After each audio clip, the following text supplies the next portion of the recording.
you, Terence. Bismillahirrahmanirrahim. Assalamualaikum. Thank you for coming, everybody. So today, I'm going to talk a bit about the mountain that we had to climb as a sector, as an industry. And because we're in the mood of looking back at history, so I'm going to take everybody back to, well, it's not the title of a horror movie. Don't be scared. But I want to start with something that's going to be etched in your mind for the rest of the day.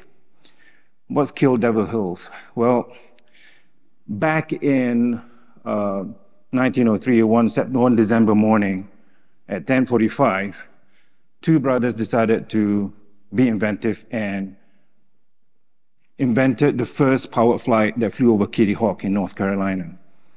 There were 4 attempts, and that piece of engineering flew over a hill called Kill Devil Hills. Kill Devil Hills has been a symbol of human tenacity, ingenuity, and innovation. Why am I speaking about aviation in a real estate forum? We'll get to that in a minute. In 1927, 24 years after that, Charles Lindbergh flew the first transatlantic flight from New York to Paris. And not too long, about 4 decades after, in 1969, Neil Armstrong landed on the moon. That literally took 66 years from the first manned flight that lasted less than a minute to landing somebody on the moon. And that evolution of technology and advancement further exemplified, if you look at the Boeing 787 Dreamliner, if you're able to put an order today, Boeing will tell you that it will take about 11 to 12 months to construct the aircraft. The aircraft has about 2.3 million moving parts. It can do over 44,000 flight cycles. I'm not sure in terms of years, how many years is that? Probably about 30 over years. Can carry over 200 to 300 passengers at one time at a range of over 13,000 kilometers maximum. And if you bring that in comparison to buying a house from Yen Sunrise, you sign your SPA today, it will take 24 months before you get your keys, 0 moving parts. After that, you get 2 years of defect liability period with limited warranties. It can house 2 to 5 members of your family, and it does not fly. So why is this even a comparison? The reason for that, ladies and gentlemen, if you look at this chart, I know this data is specific to the United States, but it's reflective of what's going on globally. The level of productivity in construction compared to any other sector has not moved. Has not moved since the post-war period. And you got to wonder why, as a sector, we haven't been innovative enough to realize or to understand why this is important. Because in reality, you got to think about it, that whatever we do, we're the ones that's going to be impacting the built landscape, the environment that we live in. We're the first guys up front, tip of the spear, so to speak, that's going to shape the future. I'm going to bring attention to this picture over here. Without any explanation, you're going to look at it. Here's a picture of 2 brick walls. But if we zoom out, notice that the one on the left is actually an actual ruin from Pompeii, probably built around 500 BC. Pompeii was wiped out around 79 AD. And the picture on the left is 2021. And if you look at the image between the two, that's not so much evolution in terms of the way we built.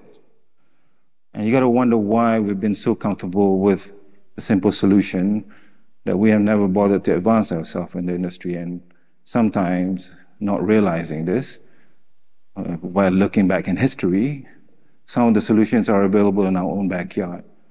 A typical kampong house is a model of ingenious architecture and construction most of them built using tongue and groove technology without any construction system, nails, or machinery, and it responded well to the environment. And in those days, if your family grew, it's not like you have an option to get a brand new real estate down the kampong, but you have to expand. And it can expand in modular form. In fact, the traditional kampong house probably had the solution for the modern man dilemma, because the moment you have a mother-in-law decided to stay with you, you got to find a corner in your house where to put her, far away from everybody else. And there's always a solution for that. And it all started with the nucleus of Rumah Ibu and expanded according to the needs of the family. And this is something that we have forgotten and abandoned, so to speak, because we adopted things that were not indigenous to our climate and to the communities that we live in. I could go on about how the typical kampong house has got the qualities of passive design, where it prioritizes natural ventilation and natural lighting, and the construction systems are always sustainable, using locally sourced materials, using nothing more complex than just tongue and groove systems. And if you take that idea and move forward, all of us had experience in Legos, building Legos when we were kids.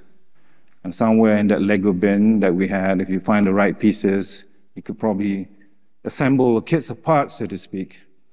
And this idea became the foundation of Sunrise, our way of thinking in terms of why can't this be the same in terms of construction. That construction could also be made of a kit of parts from modular systems that we can develop and deposit into a building information system that all of us can modulate and articulate depending on what the customer needs. For example, as a starting house, you just buy or just build what you need. The moment the family expand, you can add another room because everything just fits in just nice. The moment your mother-in-law wants to stay with you, you can put her right in the corner somewhere beyond reach so that she can sit comfortably without bothering anybody else. And all this can be combined together to form communities that takes different shapes and forms. And it's not the boring, simple, run-of-the-mill terrace house that you see every day. And we took this idea and step forward and say, like, look, can we expand this and say, let's build a variety of prototypes that could serve the needs of the communities that we live in and make it accessible enough, equitable enough, and affordable enough for people to own the house of their dreams. And what you see here are a series of prototypes that we developed over the years that makes up a new design for affordable housing. We took that prototype a step further, modulate that according to family sizes, using the same modules, using set modules, and build a new community that is not only affordable, but also sustainable in construction form. And I would invite you to look at the model that we have actually put out on display outside the hall. Further evolution of that and articulation of that design can come to all forms and shapes that is equitable, accessible to all levels of income. And if you take that idea and you know that everything is made from kits of parts, similar to buying an IKEA wardrobe, you could do the same in terms of buying a house. We've already seen this online purchase of prefabricated homes in modern prefabs. You can Google this and you go to a website and buy your dream home based on the needs of the number of bedrooms and the number of living rooms that you have.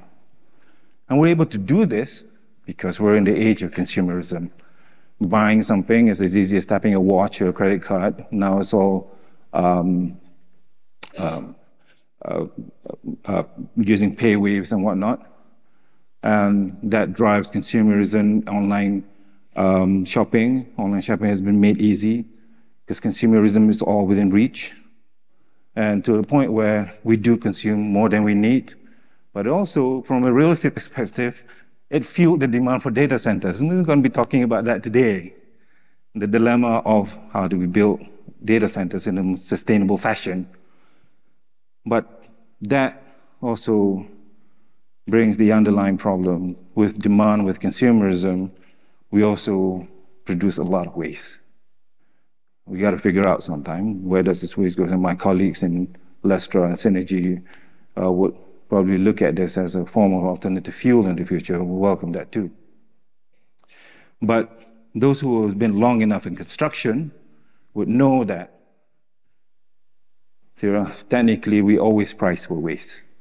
Any contract that we sign as developers, as contractors, as builders, there's always a range, 5.2% to 14.6%. This data is from CIDP. And if you take that percentage, and if you work backwards, that in 2023, the total value of work done in Malaysia was 132 billion. Now let's take the low margin of that. 6.9 billion ringgit went to the bin. So ladies and gentlemen, we do need our own Kill Devil Hills. Let today be the day to talk about this, to ask those difficult questions. Why can't we have our own man on the moon? We've been in this business long enough. You all know what's the first profession in the history of man. They say construction is the second because somebody needs to build a brothel. So we've been in this business long enough. It's time for us to ask the difficult question, and let that be today. So ladies and gentlemen, thank you very much. I hope you all have a productive day.